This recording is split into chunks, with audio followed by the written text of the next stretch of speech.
നല്ലൊരു പൂവടയുടെ റെസിപ്പിയാണ് കേട്ടോ. അപ്പോൾ നമുക്ക് പൂവട എങ്ങനെ ഉണ്ടാക്കുന്നതെന്ന് കണ്ടിട്ട് വന്നാലോ. അപ്പോൾ പൂവട ഉണ്ടാക്കിയെടുക്കാൻ വേണ്ടിയിട്ട് ഞാൻ ഉണക്കലരി ഒരു 2 മണിക്കൂർ ഒന്ന് കുതിർത്ത് നന്നായിട്ട് കഴുകിയെടുത്ത് വെച്ചാണ് കേട്ടോ. അപ്പോൾ ഈ പൂവട ഉണ്ടാക്കാൻ വേണ്ടിയിട്ട് നമ്മൾ ഉണക്കലരി തന്നെ മാക്സിമം എടുക്കാൻ നോക്കണം. കിട്ടിയില്ലെങ്കിൽ മാത്രമേ സാധാരണ പച്ചരി ഉപയോഗിക്കാവൂ. ഈ പച്ചരി നമുക്ക് നന്നായിട്ടൊന്ന് അരച്ചെടുക്കാം. അപ്പോൾ കുറഞ്ഞതൊരു 2 മണിക്കൂറെങ്കിലും ഇതൊന്ന് കുതിർത്ത് വയ്ക്കണം. അപ്പോൾ അരി നമുക്ക് ഈ മിക്സി ജാറിലേക്ക് ഇട്ട് കൊടുക്കാം. ഇതിപ്പോൾ ഞാൻ 1 കപ്പ് ഉണക്കലരിയാണ് എടുത്തിരിക്കുന്നത് കേട്ടോ. അപ്പോൾ നിങ്ങൾക്ക് അട എത്ര വേണ്ടുന്നതിനനുസരിച്ചുള്ള അരി എടുക്കണം.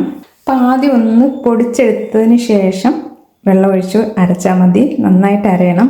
അതേപോലെ വെള്ളം കൂടാനും പാടില്ല. അപ്പം ഇഡ്ഡലി മാവിൻ്റെ ആ ഒരു പാകത്തിന് അരച്ചെടുത്താൽ മതി, വെള്ളം കൂടി പോകണ്ട. അപ്പോൾ ഇതൊന്ന് അരച്ചെടുത്തിട്ട് വരാം. അപ്പം മാവ് ഞാൻ അത്യാവശ്യം നന്നായിട്ടൊന്ന് അരച്ചിട്ടുണ്ട്.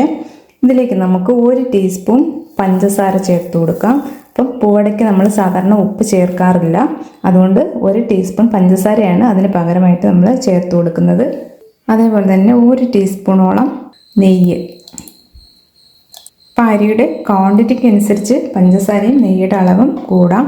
ഇനി ഇതുകൂടെ ചേർത്തിട്ട് നമുക്ക് നന്നായിട്ട് ഇതൊന്ന് അരച്ചെടുക്കാം. അപ്പം മാവ് ഞാൻ നല്ല സ്മൂത്തായിട്ട് തന്നെ അരച്ചെടുത്തിട്ടുണ്ട്. നമുക്ക് ബൗളിലേക്ക് ഒഴിച്ചു കൊടുക്കാം. അപ്പം മിക്സിയുടെ ജാറ് കഴുകിയിട്ട് ഞാൻ ഒരു തുള്ളി വെള്ളം കൂടി ഇതിലേക്ക് ഒഴിച്ചു കൊടുക്കുന്നുണ്ട്. അപ്പം ഈ ഒരു പാകത്തിന് എടുത്താൽ മതി കേട്ടോ മാവ്. ഒരുപാട് അങ്ങ് വെള്ളമായി പോകരുത്. പൂവടയ്ക്ക് വേണ്ടിയിട്ടുള്ള നമ്മളുടെ മാവ് റെഡി ആയിട്ടുണ്ട്. ഇനി നമുക്ക് ഫില്ലിങ്സ് ഒന്ന് റെഡിയാക്കി എടുക്കാം. അപ്പം ഈ ബൗളിലേക്ക് നമുക്ക് ഇതിനാവശ്യത്തിനുള്ള നാളികേരം ചേർത്ത് കൊടുക്കാം. അപ്പം മാവിനനുസരിച്ചുള്ള ഫില്ലിങ്സ് റെഡിയാക്കി എടുക്കണം കേട്ടോ. ഇനി നമുക്ക് ഈ തേങ്ങയിലേക്ക് മധുരത്തിന് ആവശ്യത്തിനുള്ള പഞ്ചസാര ഇട്ട് കൊടുക്കാം. ഇതിപ്പോൾ ഞാൻ ഒരു 2 ടീസ്പൂണോളം പഞ്ചസാര ഇട്ട് കൊടുത്തിട്ടുണ്ട്. അപ്പോൾ ഈ പൂവടയ്ക്ക് നമ്മൾ സാധാരണ പഞ്ചസാരയാണ് മധുരത്തിനായിട്ട് ചേർത്ത് കൊടുക്കുന്നത്. അപ്പം പഞ്ചസാര ഇഷ്ടമില്ലാത്തവർക്ക് വേണമെങ്കിൽ ശർക്കര ചേർത്ത് കൊടുക്കാം. പക്ഷേ കൂടുതലും പൂവടയ്ക്ക് പഞ്ചസാരയാണ് ചേർക്കുന്നത്. പിന്നെ നിങ്ങളുടെ ഇഷ്ടത്തിനനുസരിച്ച് മാറ്റം വരുത്താം. ഇനി ഞാൻ ഇതിലേക്ക് 1 ടീസ്പൂൺ പഞ്ചസാരയും ഒരു 5 ഏലക്കയും കൂടെ പൊടിച്ചാണ് ഇട്ട് കൊടുക്കുന്നത്. മൊത്തം ഇതിലേക്ക് 3 ടീസ്പൂണോളം പഞ്ചസാര ചേർത്ത് കൊടുത്തിട്ടുണ്ട്. ഇനി ഞാൻ ഇതിലേക്ക് ചേർത്ത് കൊടുക്കുന്നത് ഞാലിപ്പൂവൻ പഴമാണ് കേട്ടോ. ഈ പഴം ഒന്ന് ചെറുതായിട്ട് അരിഞ്ഞ് ഇതിലേക്ക് ചേർത്ത് കൊടുക്കണം. അപ്പം ഞാലിപ്പൂവൻ അല്ലെങ്കിൽ പൂവൻ പഴമാണ് ഇതിലേക്ക് സാധാരണ ചേർത്ത് കൊടുക്കുന്നത്. അപ്പം പൂവൻ പഴം ഇല്ലെങ്കിൽ ഒരു നേന്ത്രപ്പഴം ചെറുതായിട്ട് അരിഞ്ഞ് ഇതിലേക്ക് ചേർത്ത് കൊടുക്കാം. പഴം ഒന്ന് 4ആയിട്ട് കീറിയിട്ട് ഇതേപോലെ പൊടി പൊടിയായിട്ട് അരിഞ്ഞെടുക്കണം കേട്ടോ. ഞാനൊരു 5 പഴമാണ് എടുത്തിരിക്കുന്നത്. 5ഓ 6ഓ എടുക്കാം കേട്ടോ. ഇനി ഇത് നന്നായിട്ടൊന്ന് മിക്സ് ചെയ്തെടുക്കുക. അപ്പോൾ ഒന്ന് മിക്സ് ചെയ്തിട്ട് തേങ്ങയിൽ മധുരമൊക്കെ ഉണ്ടോ എന്നൊന്ന് നോക്കണം കേട്ടോ. മധുരം കുറവാണെങ്കിൽ 1 ടീസ്പൂൺ പഞ്ചസാരയും കൂടെ ചേർത്ത് കൊടുക്കാം. പഴം ഉടഞ്ഞു പോകാത്ത രീതിയിൽ ഒന്ന് ഇളക്കി കൊടുത്താൽ മതി. അപ്പോൾ നമ്മുടെ ഫില്ലിങ്സും റെഡി ആയിട്ടുണ്ട്. തയ്യാറാക്കി വെച്ചിരിക്കുന്ന മാവ് നമുക്ക് വാട്ടിയ വാഴയിലേക്ക് ഇതേപോലെ ഒഴിച്ചു കൊടുക്കാം.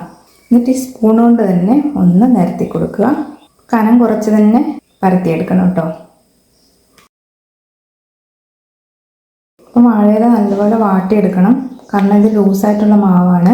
നന്നായിട്ട് ഇതേപോലെ പരത്തിയതിന് ശേഷം നമുക്കിതിലേക്ക് തയ്യാറാക്കി വെച്ചിരിക്കുന്ന ഫില്ലിങ്സ് ചേർത്ത് കൊടുക്കാം. ഇനി ഇത് ഒന്ന് മടക്കിയെടുക്കാം. അപ്പം ഇതേപോലെ തന്നെ നമുക്ക് ബാക്കിയുള്ളത് ഒന്ന് റെഡിയാക്കി എടുക്കാം. അപ്പോൾ സൈഡൊക്കെ വേണമെങ്കിൽ ഇതേപോലെ ഒന്ന് മടക്കി കൊടുക്കാം.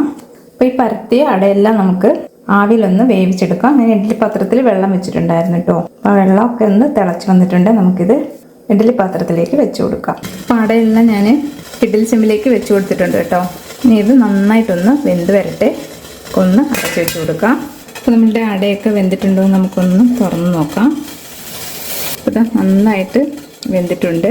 നമുക്കൊരു പാത്രത്തിലേക്ക് മാറ്റാം. പൂവട റെഡി ആയിട്ടുണ്ട്. അപ്പോൾ ഈ ഓണത്തിന് പൂക്കളം ഒരുക്കാൻ നിങ്ങളും തയ്യാറാക്കില്ലേ ഈ പൂവട? അപ്പോൾ ഈ തനി നാടൻ റെസിപ്പി നിങ്ങൾക്ക് ഇഷ്ടമായിട്ടുണ്ടെങ്കിൽ ലൈക്ക് ചെയ്യാനും സബ്സ്ക്രൈബ് ചെയ്യാനും ഷെയർ ചെയ്യാനും മറക്കല്ലേ. താങ്ക്